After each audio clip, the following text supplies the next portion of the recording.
what um what made you become a JSL content creator?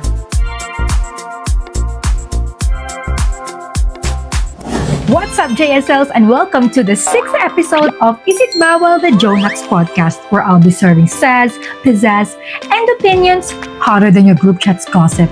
I'm your mainstay host, Nicole. Welcome to the show.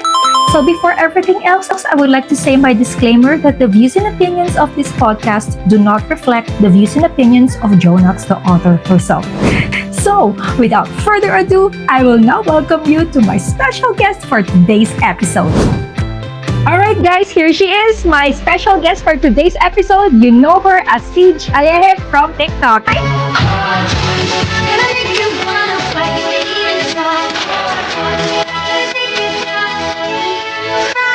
From TikTok. Hi CJ! How are you? Ayos lang. Hello, ate ko. Hello. Hi! Usually, tinatawag ko sila mga ate ko. Hello, mga ate ko. Welcome po sa podcast ni Ate Nicole. And Ate Nicole, thank you for having me here. Of course! Yeah, the pleasure is all mine. So, how are you doing? And can you share a little something about how you became a JSL? Sure. Siguro, it's around parang grade 10 ako noon, mga 16 years old. And then, di talaga ako as in parang book reader kasi more on parang binabasa ko that time is manga, yung mga comics, ganyan. Then, a friend of mine, parang may binigay siya sa aking libro. It's color gray, then may rose. If you know, it's a heartless book from Ate J. Then, binasa ko siya. Ate, doon ako na-hook. Then, syempre, hindi lang yun yung binasa ko. Sinunod ko na din yung iba. Like yung kay Noah. Kaya yung dati, ang pinaka-bias ko dati is the one and only red flag ng ating Elizalde. Si Noah, di ba? Kaya doon nag-umpisa yung parang obsession natin sa pagka-nonchalant tayo, di ba? Dahil kay Noah. And then, ayun, parang inabangan na lang. Yes, ate. Tapos naging si Regal. Then after ni Regal, parang, parang nahatak ako ni Azzy. Okay, kay Azzy naman tayo. Lumabas yung CLS boys. Ngayon, di na natin alam kung sino yung pinaka-ano natin. Kung sino ba? Ako, hindi ko na alam. Bias natin. Kaya ngayon, pag sino favorite mo? Wala akong favorite. Kaya ko silang lahat. Gano'n. Ano yan yung may at the same damn time? Kaya ko. Ate, ilagay mo yung ano na yun, yung music na yun.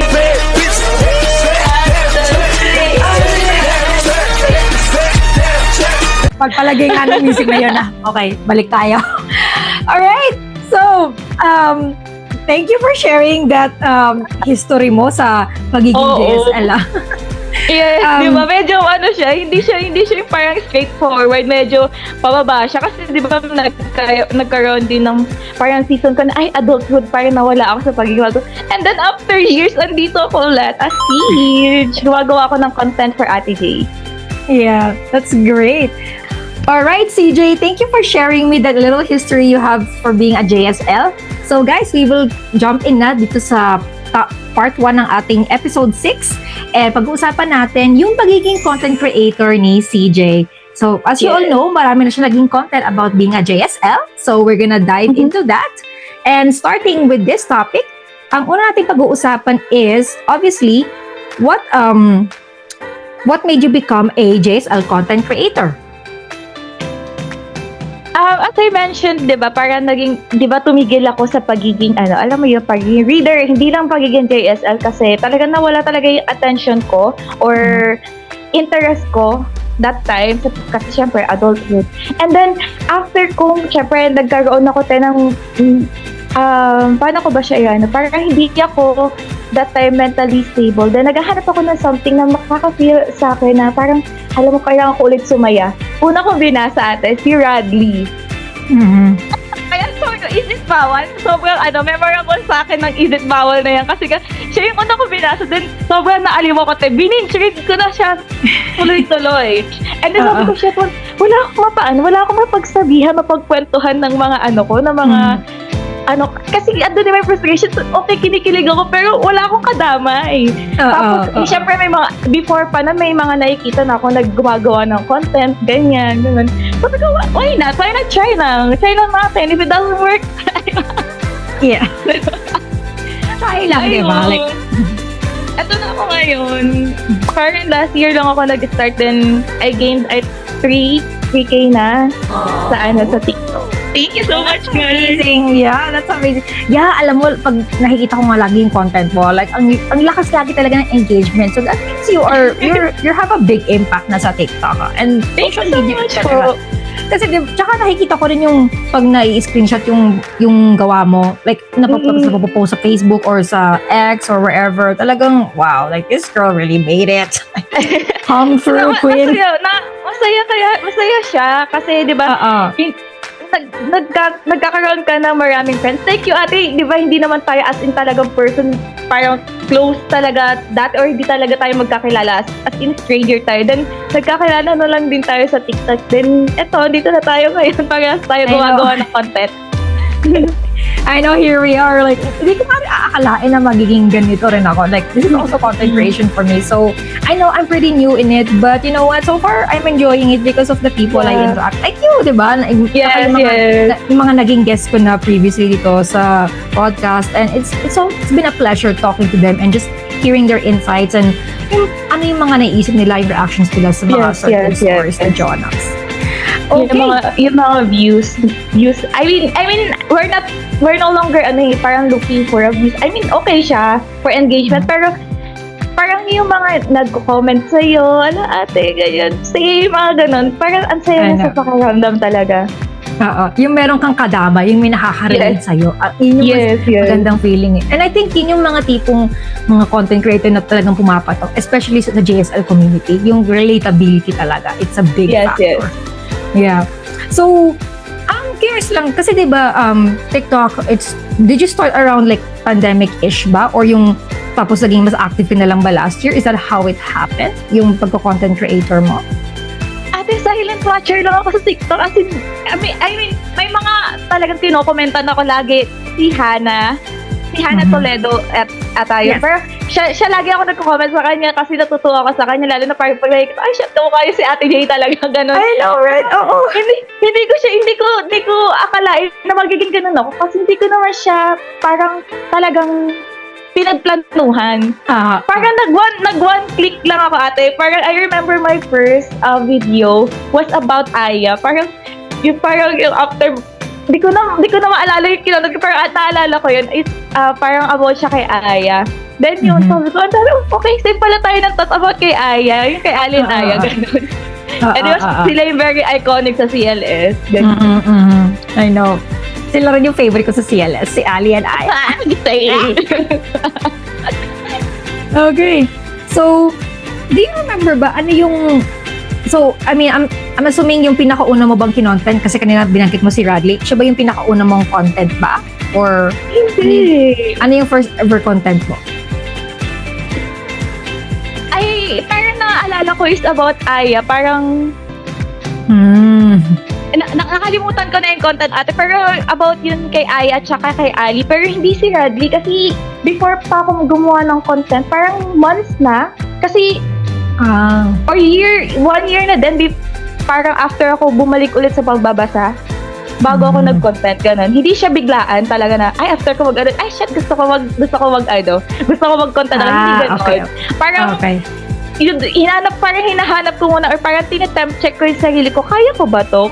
Gusto ko ba talaga to, na kaya ko bang i-handle pag nagkaroon ako na may mga taong magdi-disagree sa akin, ganun. Kaya, hindi siya agad-agad. Yeah, it was a process, diba? Before ka talagang nag-commit on doing it. Tsaka, maganda yung simula mo na parang accidental lang siya, diba? Like, hindi mo, like you said, hindi mo talaga siya pinalano na talagang gawing, I mean, it's not like career, it's more of like passion or hobby mo talaga, maging hobby mo talaga, diba? Kasi papansin talaga ako in real life, ate. I love this energy. Kasi parang papansin ako, then parang makulit ako in person. Tapos parang video ko lang siya. Tapos nilagyan ko lang ng caption about Jonax. Ganun. At naalala ko nga parang yung, hindi pa siya viral na viral nun. Parang ang naging views lang nun is around 2K.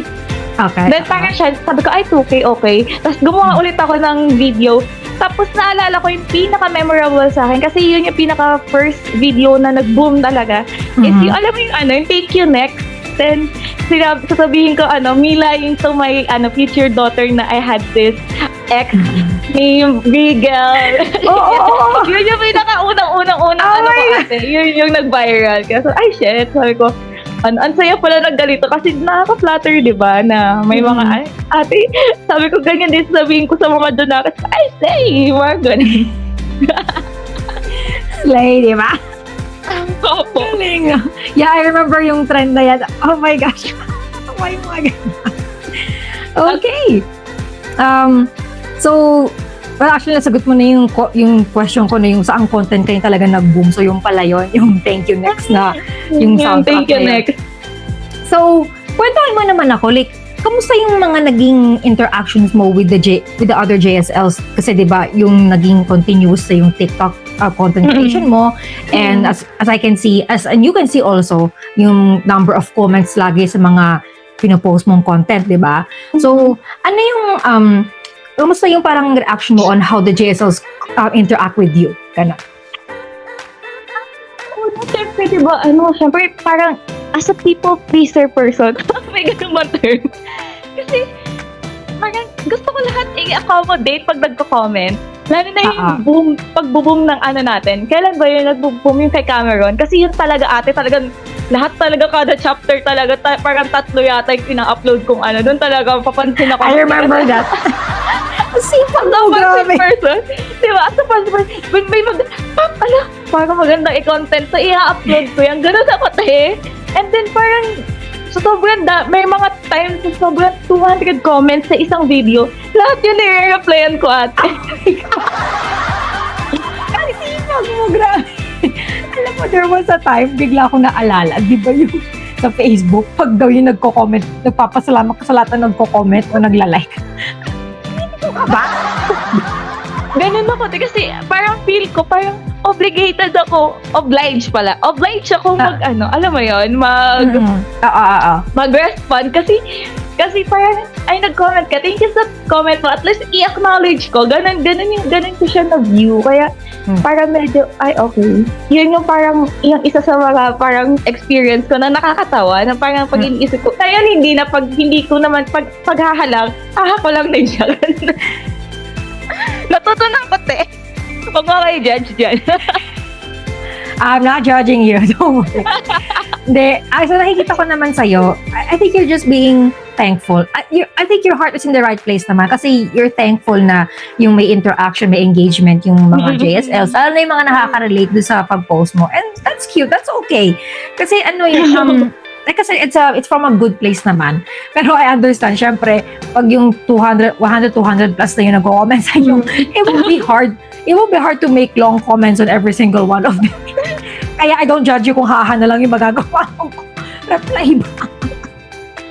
Hindi ko share dito na na-mute ako ni TikTok sa comment kasi sa sobrang dami, akala niya nagbabayad ako ng engagement. Oh my God, seriously? Talaga sometimes, like, get it together, man. TikTok na ginawa ko sa iyo. Okay. Nag-antay ako nun. Si Cameron pa naman nun. Hindi ako maka-comment. Oh my God, wrong timing pa. Diba? Kaya sabi ko, ay, naglalaylo na ako. Nasobrahan ako sa sa comment. Nasobra ng engagement. That's okay, bumalik ka naman. Like, how long did it take bago ka binalik? 24 hours. Okay, that's good. At least hindi matagal. I was thinking, ilang days to. Oh my gosh ka. So, that's good. Maganda yung parang kumbaga feedback sa'yo ng mga JSLs. Tapos, meron ka bang mga memorable na comments like or yung interaction mo with JSLs either online or in person? Share ka naman dyan. Siguro ate, parang bilang pa lang din naman kasi parang na-meet ko talaga in person. Siguro yung recent event ko lang kay Ate J. Parang meron doon few people na nakakilala sa akin. Tapos parang nagulat ako kasi pag lang ate, pag punta ko pala, papasok pa lang ako, may mga, pinasingit ako sa pili, sabi ko, nakakahiya, pero sige. Kasi wala akong kakilala, te. Ayun yung worry ko, di ba, te? Sabi ko, di ko alam, ate, kung pupunta ako. Pero, sabi ko, sige, pasama ako sa group niyo kasi syempre, nahihiya ako, te. Ganito ako, pero pag hindi ko kilala yung person, alam mo yung parang, tahimik lang muna ako, nagta-temp check lang muna ako. Kung yeah. That's okay. Like, you wanna see if they pass the vibe, di ba? Yung parang pass the vibe check. Yes. Yeah. Mamaya, di ko sila ka-vibe, ganun. Pero grabe talaga, pinasingit ka sa pila. She a celebrity. Yes. Thank you so much po. Kasi na po yun. Hindi ko natandaan yung name. Pero thank you so much po. Oh my gosh, that's so cute. Alam mo, ka-event na din kayo, ate, no? Ako? Kasama tayo. Magkakasama tayo dito, te. Ikaw tayo mag-ano, di ba? We'll see. Ako pala man ang mukha ko. Baka mamaya walang pumunta na makasama. Pupunta ako. At least ako andon. Pero honestly, alam mo, ilang beses ko na rin naisip na I would love to meet yung mga Jesus, like you, yung mga Jesus na meet ko sa online. I would love to see you all in person. Like, alam mo yung magmarites, magchikahan lang tayo all throughout. Yes. But every time I see yung mga pictures or yung videos ng mga JSL events, sabi ko, I wanna be there. I wish I could join things like that. Parang ang saya-saya nyo. Tapos, ang gaganda pa ng mga forma nyo. Talagang you guys dress to the nines and that's amazing, di ba? Talagang pinaghahandaan yung mga ganong events. Tapos, ang generous pa sa mga papremyo sa pag-games. Yes. Tapos, sa mga pakain pa, di ba? Like, wow, this is something else. Ang galing na eh. Ang galing ng mga organizers talaga. Talagang enjoyable talaga pag nandun ka. And thankful ako na may mga ganun si Ate Jay. Talagang, alam mo, parang ginagawa nilang possible na makilala namin si Ate Jay in person. Ganun. And I'm so thankful. I know. Yung parang siya nagiging, yung parang mas aabot mo si Jonas. Parang yun yung feeling, diba? Yes. Was that, pero diba, you've seen her a few times already, diba? Nandito ka pa sa book signing niya, yung last book signing niya. No! First time ko lang siya ma-meet. No, first time mo yung naiiyak ako rin. Aww! First time mo pala yun. First time talaga ako, nakatingin lang ako, tapos naluluha ako ng konti, tapos talagang, nakakahiya naman, ako lang umiiyak, sila masaya, na tinikilig. Hindi kasi parang alam mo yun, parang first time mo siya makita, then parang 9 years mo lang siya ina-idolize. Okay. Oh my gosh.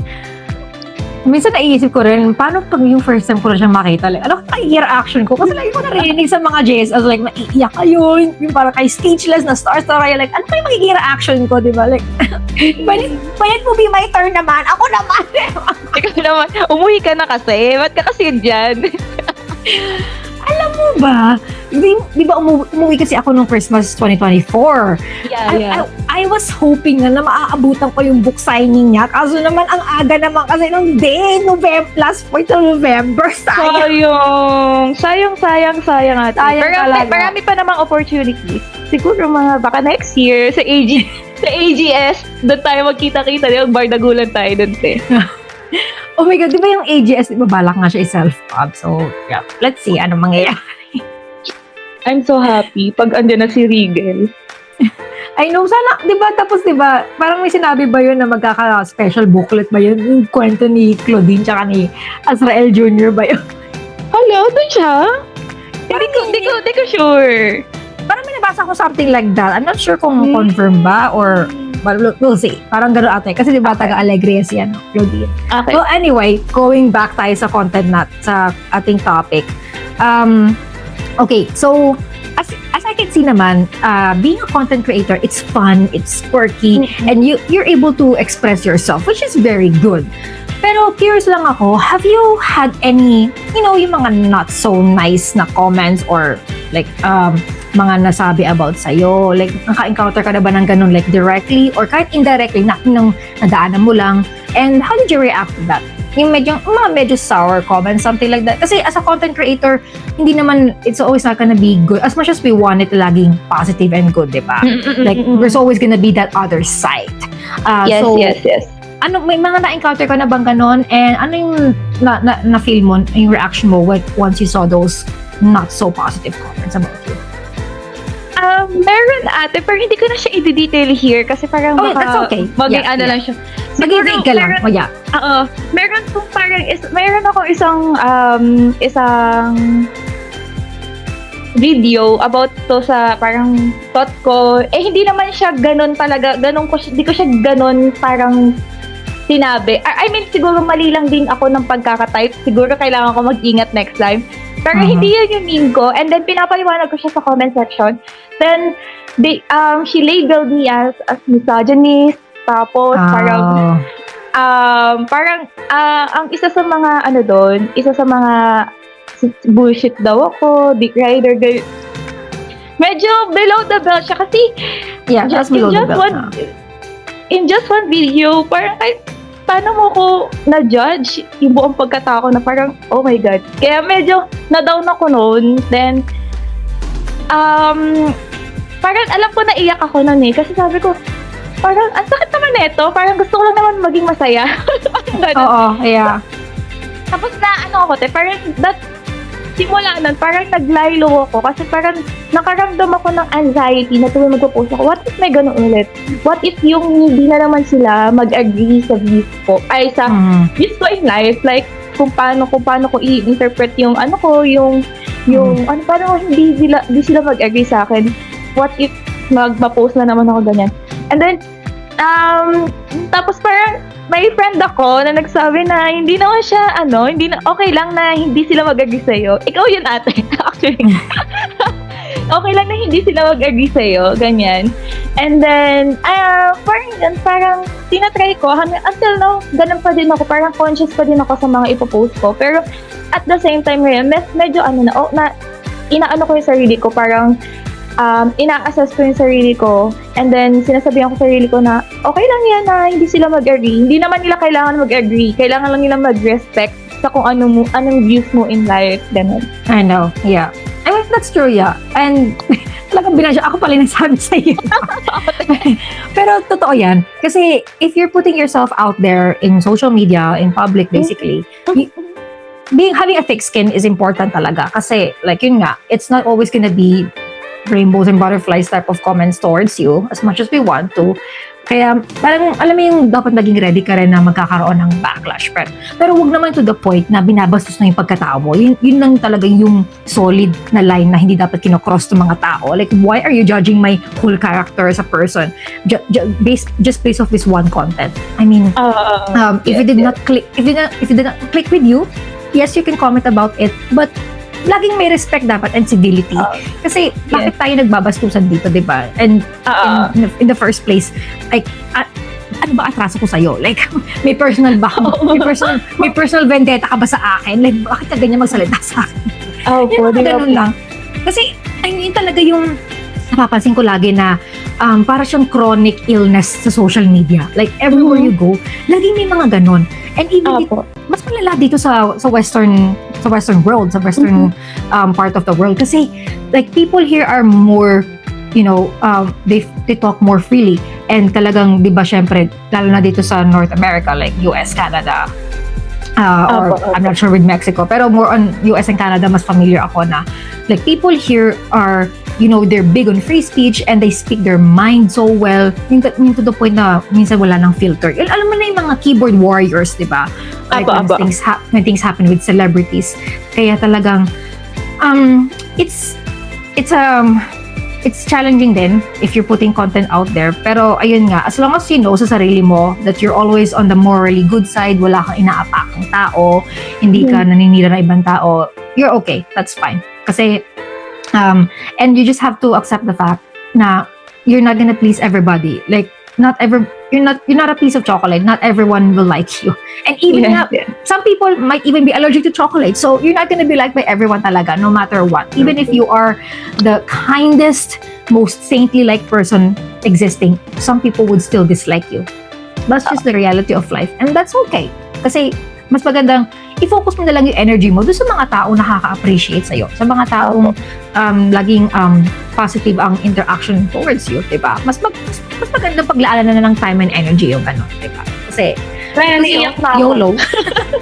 Huwag kang umiyak, hindi kita Hindi, ate, joke lang. Meron lang ako konting clue. Aw. So, anyway,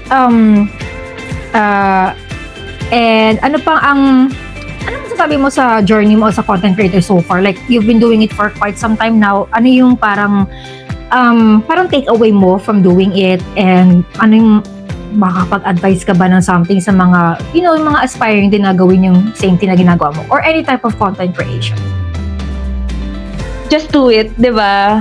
Kasi ako hindi ko naman siya pinland. Pero andito ako ngayon na hindi ko naman sinasabing super famous, di ba? Pero at least, parang meron akong nasya-sharean ng feel ko. Iba kasi yun na nakakapag-share ka ng thoughts. Then, parang, kung hindi man sila mag-agree sa'yo, at least may matututunan ka sa kanila.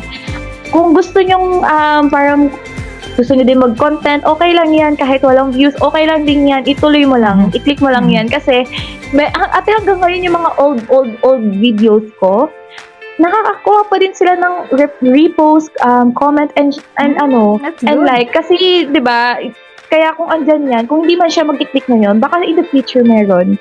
Di ba? So, yun. Click mo lang siya. I-post mo lang yung nasa draft mo. Yeah. Huwag ka mahihiya. Oh, di ba? Parang Nike lang. Just do it.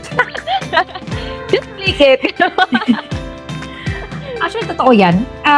It also reminds me si Jonax, di ba? She always said before, like, magsusulat lang siya na magsusulat. Like, she didn't really mind also kung how much yung magiging readership niya. She just wants to be able to express her stories, ma-post niya dyan.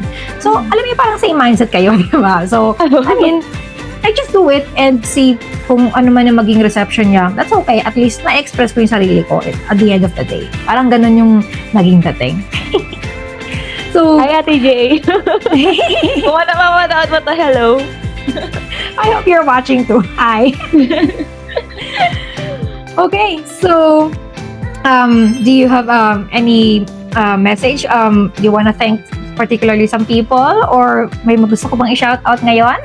This is your space for Shout that. out sa mga kampon ni Ate J.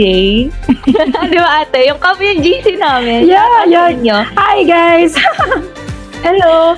And Ano then, thank you guys. Kahit na minsan parang hindi agreeable yung yung mga iba kong content.